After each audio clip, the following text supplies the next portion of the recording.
So today we are thrilled to spotlight Misericordia, Heart of Mercy, in today's session. This incredible continuum of care community supports over 600 individuals with developmental disabilities in Chicago, Illinois. Our speakers for today are Tina Standardo, Chris Krakenberger, and Madeline Trejo. Madeline, please go ahead. Just for clarity, between myself, Tina, and Chris, we will be speaking interchangeably throughout the PowerPoint. So if you have a question, I think there's probably a hand raise tool on this, or just speak up for us. Thank you. Go ahead and advance. So I'm going to speak just briefly about Misericordia's strategic plan that was developed in 2023. This is a 5-year look forward in terms of our plan for the future. We call them our strategic pillars.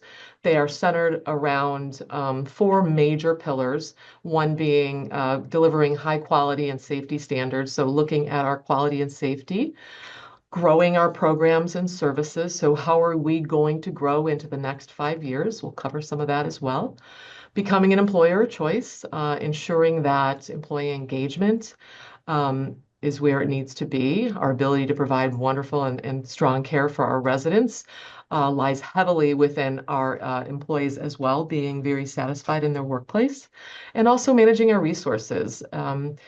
Misericordia is a home to over 600 residents, but we are also is a healthcare business, and healthcare is changing dramatically, and the way that we deliver care has to be not only diverse. We have to look at things through new lenses, but we also have to be very conscious of the way that we manage our resources and look at our finances.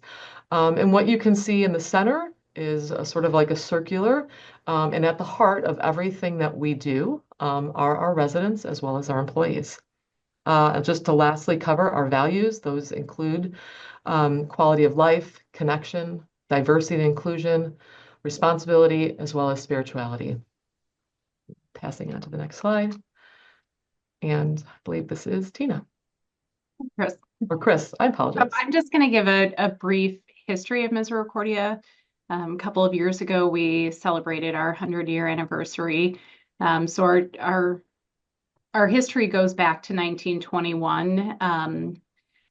A group, the Sisters of Mercy, opened a maternity hospital on the south side of Chicago in order to meet the needs of women who, were not able to care for themselves or needed support. And that worked and flourished for many years. And then in 1954, there was this growing recognized need of providing support for children with intellectual, developmental, and physical disabilities. And so the mission of Misericordia really shifted at that point to focus on those children who Sister Rosemary, our original executive director, really refers to as our pioneers. So Sister Rosemary joined the organization in 1969, and that was really, I think, the most pivotal moment in Misericordia's history.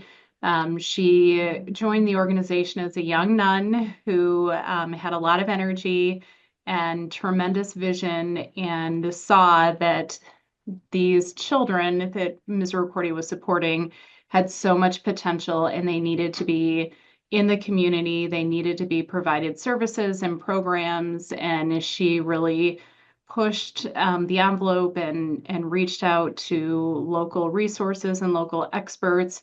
And if the programming wasn't there, she was going to develop it herself. And so that's what she did. And over the years, as the children grew and outgrew the space that they were in, she did a little research and found a 31-acre site on the north side of Chicago.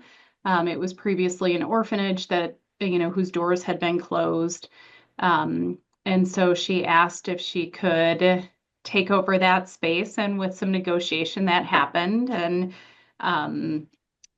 so that's where our current campus is located now on the north side of Chicago.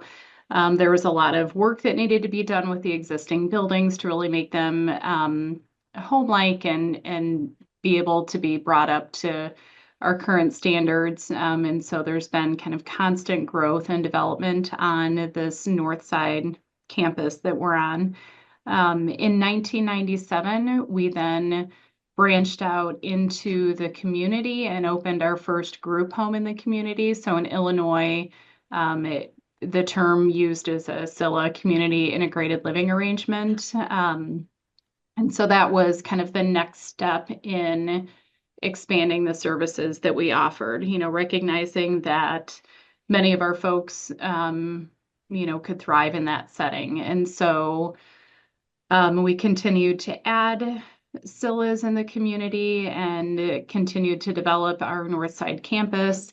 And then in 2005, we had outgrown again the site on the south side of Chicago. And so we made the decision to close that site and move those folks who are most medically fragile individuals up to the north side campus. And Madeline will talk a little bit more about that particular facility in just a minute. But that really brings us to our current state. If you can flip to the next slide, Madeline. So this gives you just a quick overview of what is now 34-acre campus, and we'll talk a little bit more about how our site is expanding. But on the lower right-hand corner, that is our newest development. Each of the red buildings is either a residential program area. The blue or the green and blue areas are program spaces, and Tina will talk a little bit more about that. But that kind of gives you a visual of what our current campus looks like. Next. Awesome. Thank you, Chris. So I'm going to talk a little bit about our client demographics. Our current population, we have a census of 639 and growing. Our current wait list is over 600 individuals who are in need. We serve a wide range of intellectual and developmental disabilities. Some of those include, but they are not limited to, Down syndrome, cerebral palsy, Rett syndrome, microencephaly, autism, and behavior disorders. Some are just general developmental disabilities, but a wide range of disorders that we will accept into Misericordia. The ages range from 24 months, which is specifically and only within our skilled facility, our most medically complex, up to 77 years of age. So that obviously is a very wide range of varying degrees of support needs. A little bit of what I'll talk about. I think I'm the next slide as well. Oh, nope, this isn't. Tina, apologize. Hello, everyone. So I'm going to give a little bit of an overview of residential and our programs that our residents participate in. So in terms of our residential services, we currently have 17 CILAs, and that is our community integrated living arrangements. I know in the future, ultimately, we want to be at 20. Most of these CILAs are within 5 miles of the campus. So then they are able to participate and go back and forth for work and for programs and things of that nature. We have one apartment building, which is our CLF, which is our community living facility. And that has 55 individuals that live there. And then on campus, we have 27 licensed intermediate care facilities. And we have one skilled nursing home, and that is Macaulay, for those that are medically complex. And so that sort of encompasses all of our residential services. Tina, Tina, for those that are not from Illinois, can you explain what CILAs are? Sure. So CILAs are homes that are in the community. And so the way our CILAs are set up, they have anywhere from 6 individuals to 8 individuals.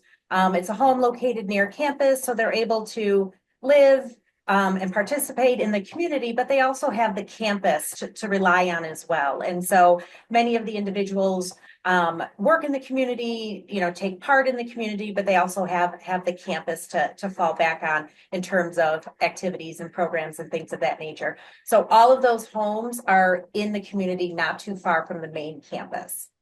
And just one addition, Tina, we have 2 one-bed Sillas currently for folks with high behavioral needs. Yes, thank you. Ashley, did I answer your question? Yes, Okay. thank you. Thank you. Thank you. Okay, so now I'm going to move on to programs. And programs, I have the privilege to oversee all of our programs that our residents participate in. So the first program that I'll talk to you about is our day services program. Our day services program is broken up into 3 different divisions. And that really is based on the residents and funding. And so in our community day services programs, they provide opportunities and experiences for individuals that live in our community integrated living arrangements or live in our Shannon apartments. And then the second group of individuals is participate in programming in Conway and Holbrook through developmental training. And so those opportunities are for individuals that live in our ICF on campus. I'm going to talk a little bit more in detail, and then I'll have the slides advanced then. The third division is our Macaulay Developmental Training Program. And so we do have a special waiver to have those individuals receive services within the Macaulay building. And so those are individuals that are medically fragile and have complex needs. I'll give a little overview of our recreational services, and that includes our Rec and Leisure program, our More Aquatics and Fitness Center, and then I'll talk a little bit about our new addition to the program. Then we have our very own school, and we also have outreach programs. So I'm going to go a little bit more in depth in these different programs. So Madeline, do you mind going back to the first slide, the community day services? Got it. Thank you. So in this division, we have 91 individuals that work competitively in the community. So Illinois is an employment first state. And so we have as many individuals working in the community as possible and as appropriate. So competitive employment means the individual applies directly to the business and they get hired by the business. We're in 40 different work sites. And so that's 91 residents at 40 different work sites. And then Misericordia has some of our own businesses. And so we have a greenhouse and restaurant, a sweet shop, a cafe, and drive-through. We produce our own coffee. We package our own coffee. We have recycling and just added composting. So we have 103 of our residents work in 158 shifts in our Misericordia owned businesses. And so these businesses, majority of them are off campus in the community, but some are on our campus as well, like our bakery and our laundry and such. And so another way that we access the community, which is really important for us, is we volunteer. And so currently we have 66 residents volunteer in the community on a weekly basis. And so they're taking care of local parks and they work in nursing homes. They read to school children in local schools. So we really get out and try to give back to our community as much as possible. And then in this branch, we also have a program called Engage Chicago. And so this is the program where residents meaningfully access the community. And so typically it's 2 days a week. And so the first day, the residents will research places that they want to visit, and they'll map out transportation. And then on the second day, they'll go ahead and they'll access the community and visit the site as well. And this past year, they've had over 700 experiences. So they are out and about and taking advantage of all that Chicago has to offer. And so in this branch, we have 154 residents and they are served by 38 staff. And so next slide, Madeline. So the next division or branch, if you will, is our developmental training. And Conway and Holbrook are the names of buildings on our campus. This branch serves over 350 individuals that primarily live in our ICF on campus. There are 39 instructors and 14 DT DSPs. And we also utilize residential DSPs after the morning. They come over and they help participate in programs as well. So the number is higher when they come over. We have 45 different programs. There is a program for everyone. In this division, we also have a community exploration program. And to date, they've had over 200 experiences this past year, getting out there, accessing the community, taking advantage of all that it has to offer, and really networking with our neighbors and friends in the community. We've got a lot of great partnerships through this program. We networked with Northwestern engineering students to help develop an adaptive electronic game. So these students come to us and they ask for our ideas and what we'd like to see in the career field. They go back and they build a model and they do a demonstration. They come back on our campus. So that's been a very successful program.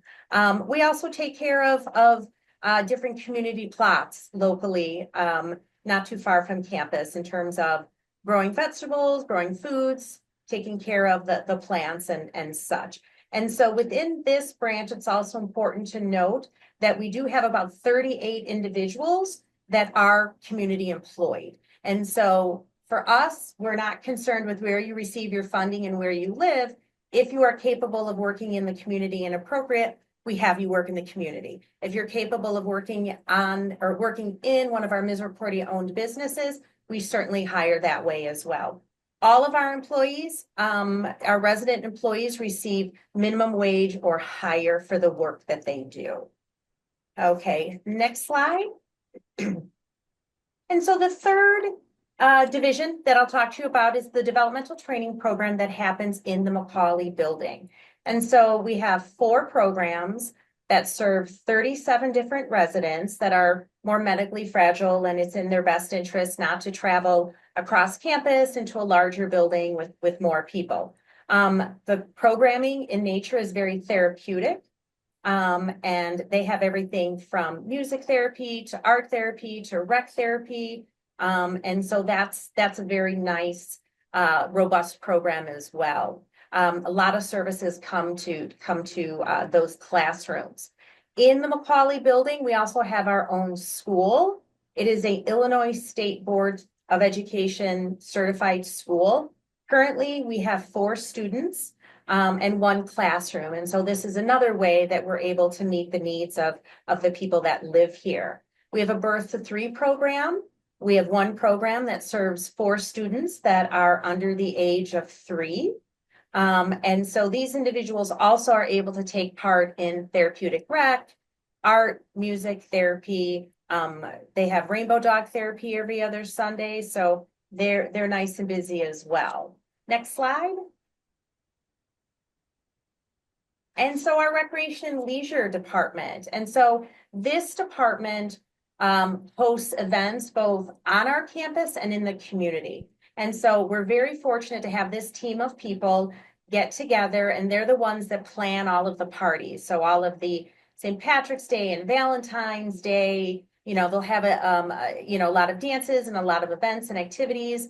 We also host community members on our campus in terms of dance ensembles, and local schools that want to come perform for our residents. So we're very fortunate that we have space on campus to accommodate this. This program also fosters individuals getting into the community to access community resources. And so we go to local colleges for sporting events. We go to local schools for plays and musicals. We do scrimmage basketball games with Walsh Construction, you see there in the upper right-hand corner. So this group of individuals fosters programming on campus and in the community. We also have a pretty robust Special Olympics program. Currently, we have 16 different sports that our residents participate in. And Special Olympics of Illinois and Special Olympics of Chicago are wonderful partners of ours. In between downtimes of events, they'll send some of their coaches to our campus and they'll run clinics for our residents. So that's our recreation and leisure department. And so next slide. And so we have our More Aquatics and Fitness Center. And so what happens there? All things aquatic and all things fitness. And so in our aquatic center, we have everything from water aerobics to water polo to water walking and such. And then in our fitness center, we run classes on powerlifting, and residents will have very shortly their own specialized exercise program. And so we're working with one of our local universities, Loyola University of Chicago. We have a couple of their exercise science students helping us develop this formal exercise program. So when all the residents go into the fitness center, they'll have a card, they'll pull it out, and that'll be their plan for the day. So we're excited about that. This area is also having an expansion. So as we speak, they are breaking ground and they're building a new addition. And so this will be another space for us to be able to hold classes during the day. And then at nighttime, we're going to sort of have a clubhouse feel, and we're going to be able to host parties and events in this center as well. So hopefully it'll be done in the summer of 2025, but we're looking forward to that as well. Next slide, Madeline.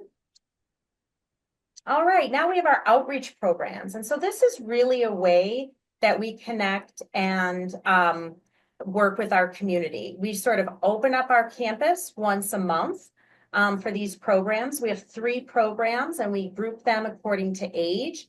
And so we have Tina's Play Group, which has 16 families participate in, tweens, and we have 28 families that participate in these events, and our adult outreach program. And we have about 44 families that participate. And so what we do is we open up our campus to these groups. We have them use our pool facilities. We have them use our fitness center. We invite them to mass. We have them in our horticultural program. We invite them to activities in our gym. But this is really a way for us to give back to the community. And it's nice exposure for the community so that they know all that happens on this great campus. So that's kind of an overview of all the programs. And so thank you. Great. Thanks, Tina. So I'm sure everybody's wondering, how can you afford all of this? So just a quick breakdown. You can see on the screen kind of the percentage of funding that we get from different sources. Our overall operating budget is roughly $115 million a year.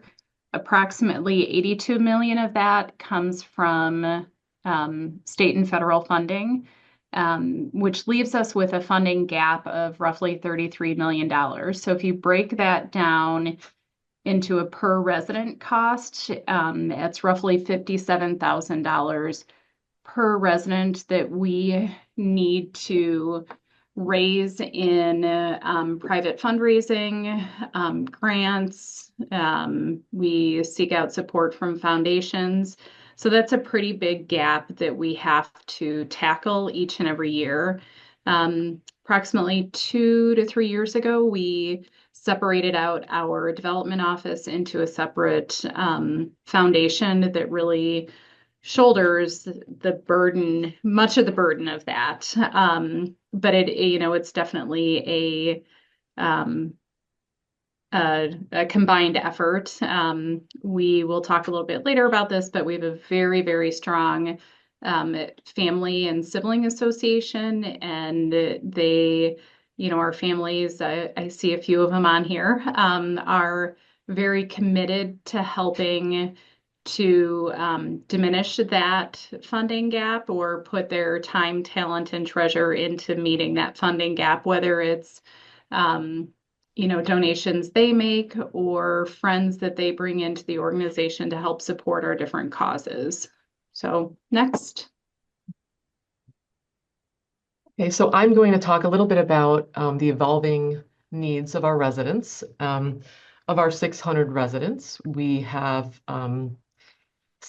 many that are over the age of 40 and even 50 years old. I showed you previously our oldest resident is 77. So what we're seeing is that our residents are living longer than ever before. And with that, we are facing higher incidences of Alzheimer's and dementia. So one program that we have on campus is called Graceful Living.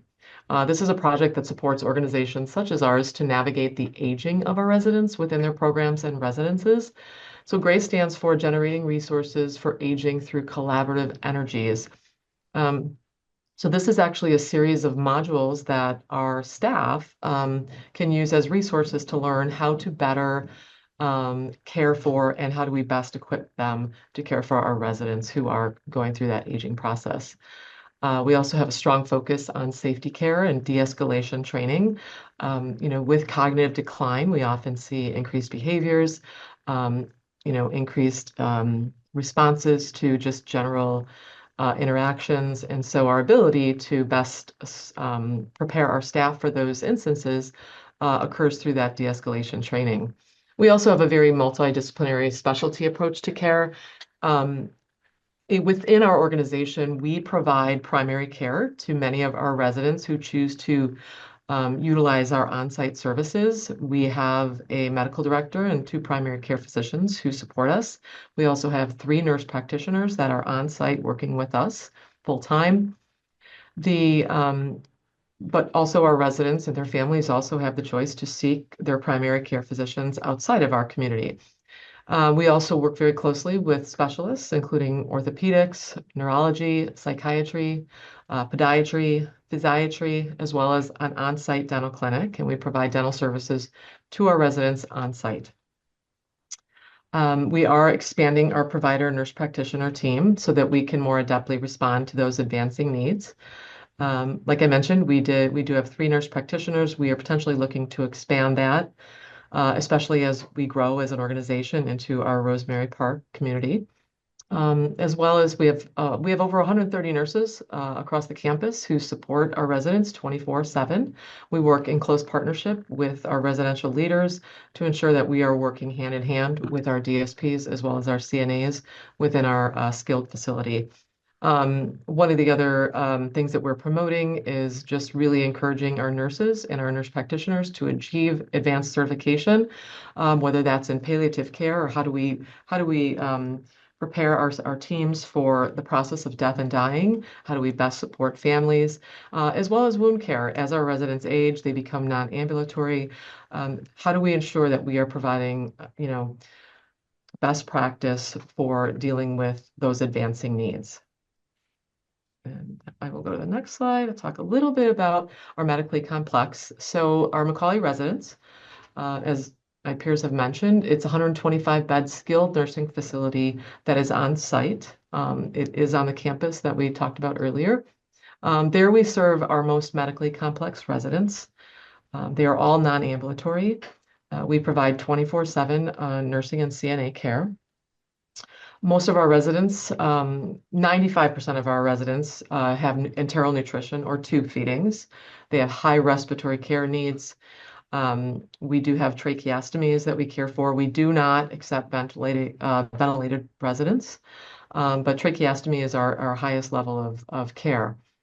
As I mentioned previously, our residents within our Macaulay facility range from 24 months to 62 years of age.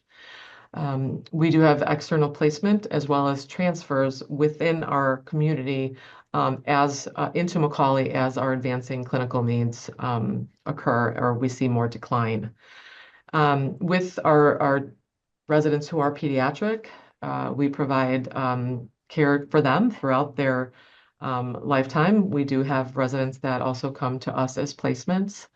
And I think that's all I need to say. We are looking, collectively across the organization just to look at, advancing and utilizing technology to better prepare for our resident needs. So one example of advancement is we're starting to utilize bladder scanners, which is a technology that we can use. Some of our residents, due to non-ambulation, suffer from urinary retention, which leads to our need to either straight cath or use Foley catheters.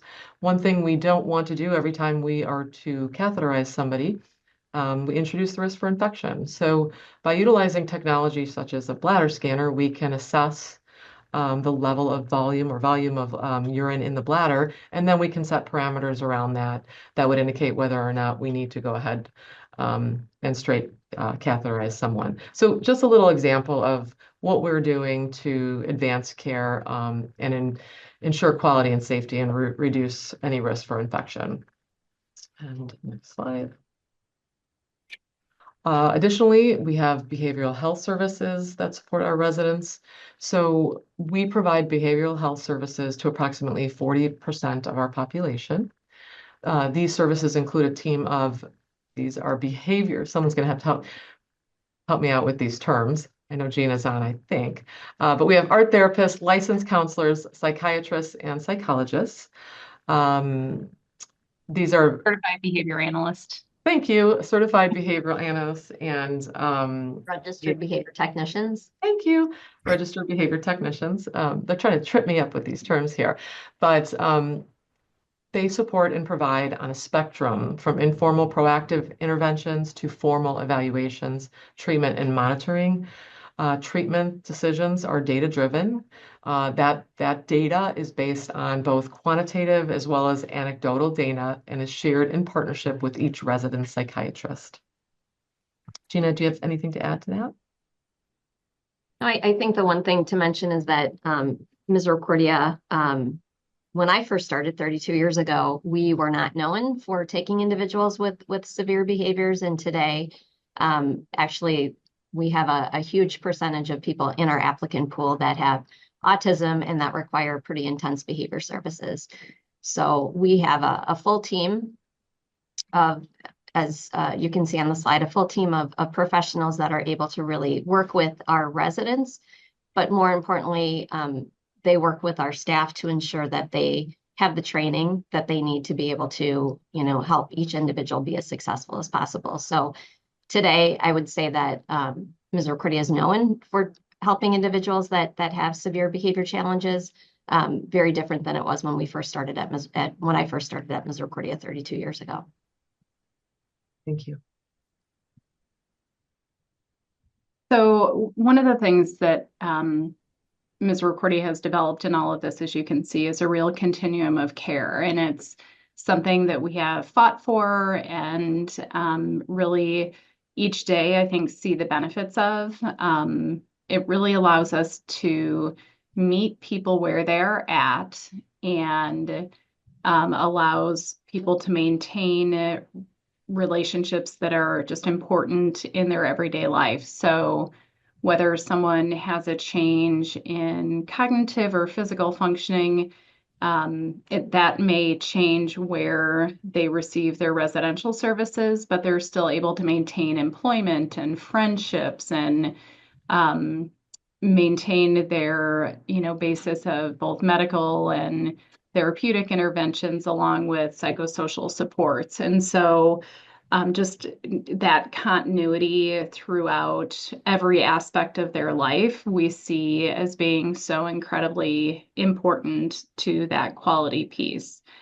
It allows us to have sort of our own internal wait lists. So if we recognize, and I'll give a case study in just a second, but if someone is maybe potentially starting to show signs of change, we, can say, okay, if we have an opening in this area, this individual might be appropriate for that change. And so they trump our external wait list and fill that spot. It also allows us to help the person transition at the pace that works best for them. So, if we identify at some point, someone is starting to decline, they can start visiting in an area that they may potentially move into and start to develop those relationships and get an idea of where, their next step might be.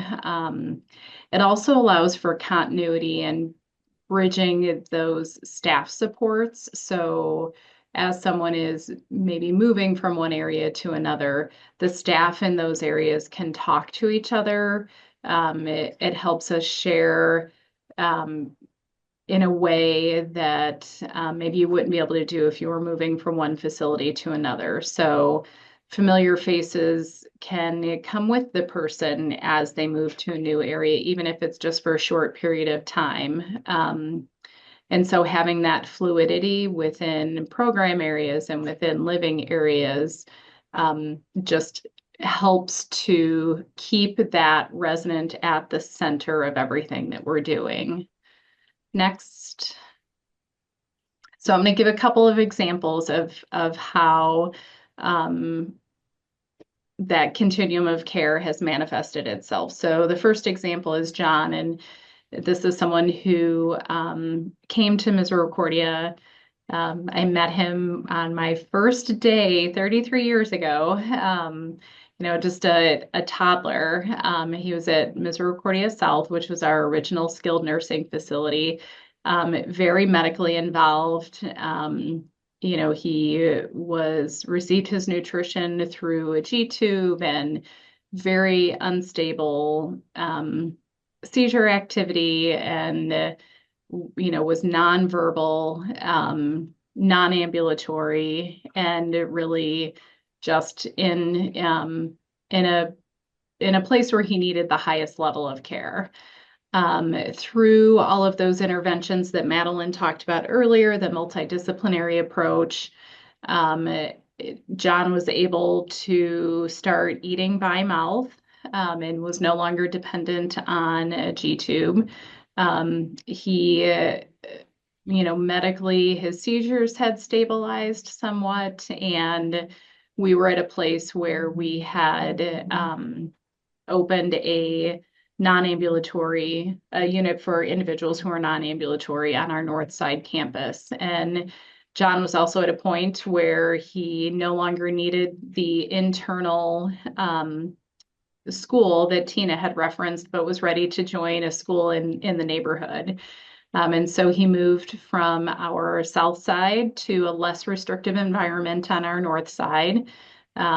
We continued with those intense multidisciplinary interventions, working with his school, working with his family, working with his team of providers, and really focusing on his growth and his independence, and independence with ADLs. And he got to a point where he was able to feed himself. He was able to participate in self-administering medications. He was able to walk on his own. And at the age of 22, he was able to move into one of our group homes that's on our campus. So again, moving to a less restrictive environment and still maintaining all of those friendships and relationships along the way. Fast forward to today, John lives in an even smaller, more independent setting. He has his own room. He lives in an apartment with 3 other individuals and continues to thrive. Next. And then on the flip side, we're able, again, through our continuum of care, to meet the needs of people who have increased care needs. So we'll talk about Susie, who, when she joined Misericordia, she moved into Acilla, so into one of the group homes in the community, lived very independently, had her own job in downtown Chicago. She took the train to work every day by herself, and participated in campus programs, but generally was very, very independent. As she got older, she started to show some signs of decline. And so at that point, we started to introduce, the concept of graceful living. And, she started to attend those programs during the day, as her employment, as she needed more support in employment. Then in the program setting, Tina and her team were able to shift where she was receiving those services and the work that she was involved in. And then as we recognized additional physical and nursing interventions that were needed, she began to visit our Quinlan Terrace program, which is one of our residential areas that is designed for our aging population, and just engaging in social groups there. So starting to meet people and get an idea of what the living environment is like. Not that she had to move in, but just to start to meet new friends and get a sense of what future life would be like. She eventually moved into Quinlan Terrace, where she is living now and will continue to live through end of life. Her friends from Hercilla visit her all the time. It is a beautiful, beautiful thing to see when they stop by to visit and come for a music session or come for a craft activity, and they're able to maintain those lifelong friendships. And her staff are able to visit her all the time. Like how it's just lovely to see both staff and residents just stop by to say hi on their way from one place to another. And so that, kind of shows the other side of that continuum of care. Next. So new in 2025, when I showed you the campus map on the lower right-hand corner, there were 16 new homes that are in the final stages of construction right now. So they will all be ICF licensed homes. Our focus here is really on homes that have a smaller census, so 6 to 8 individuals living in each home. Within Rosemary Park, so within those 16 homes, we will serve a full range of needs. 2 of the homes are designed for individuals who are non-ambulatory. And then the other 14 homes, a couple of the homes may be for people with higher behavior needs. A couple of the homes will be for people who are aging. So, what we did was Gina and her team led a full analysis of our entire campus setting to identify who might need a change in where they currently live and, what would that look like and who else, whether it's from our applicant pool or another area on campus, would benefit from living in a different setting. And so that's what 2025 holds for Misericordia in terms of expansion and growth. Additionally, we are, as Tina mentioned, we have 3 CILAs that will be opening early in 2025 as well. Next. And so in terms of advice for communities, we recommend taking a tour and seeing what's out there. There are a lot of fantastically wonderful, intentional communities all across the United States. So spend some time networking and see sort of what is out there. We're also going to recommend connecting with local colleges and universities to partner. Loyola University, DePaul University, North Park, they're very close to us, and we network with their different department heads. Their students need observation hours, volunteer hours, and we sort of are able to share our talents both ways. They get to spend time on our campus, and then we also are lucky enough to go to some of these areas as well. So connecting with your local colleges, and then utilizing family and sibling associations and setting expectations for family involvement. We have a very strong Misericordia Family Association, and our motto and our mantra has always been that we share life with families. And so, we have something in common, and we have that person that lives here. And so we really ask for families to become involved in any way that they can. And same thing with our sibling group. We ask that the siblings become involved. We ask that they partner with us, that they are here in terms of taking residents out to appointments, in terms of helping at fundraisers and events, and really just being on our campus. Leveraging relationships for fundraising efforts. And so we're very blessed to have an entire foundation that really does our fundraising, but we network with everyone. And so, local businesses that want to be connected, businesses are always looking for a wonderful cause where they can help sponsor, maybe send a team of people to volunteer, or maybe they have a financial matching program, things of that nature. So look around in your local environments for those. And we believe in researching funding sources and grants. So again, our foundation really takes the lead on this.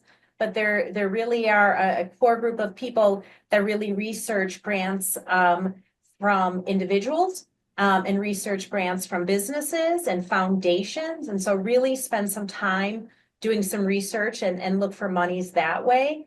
And then really to activate your legislative resources. We are an incredibly open and welcoming campus. And so we have legislators, we have political figures on our campus at all times. And so we welcome anyone from the community to take a tour and to sit down and to hear from us and to really understand what we are trying to do with this very intentional community. We have this great, wonderful campus, and we also have homes in the community. And so we really are able to serve a lot of different people in a lot of different ways. Develop a volunteer system. You know, we couldn't do what we do without our volunteers, and not all volunteers are family members. So we utilize volunteers from schools, from churches. You know, we have a pretty robust sign up system through Sign Up Genius. And, you know, to give you an example, this month we're hosting 33 holiday parties. And we need just a lot of volunteers to pull that off. And so people are always looking for a place to donate their time and their energy. So research volunteer systems, reach out to your local community. And then finally, we wanted to make sure that everyone knew that they were invited to the next Together for Choice conference, which will be held on Misericordia's campus in June of 2025.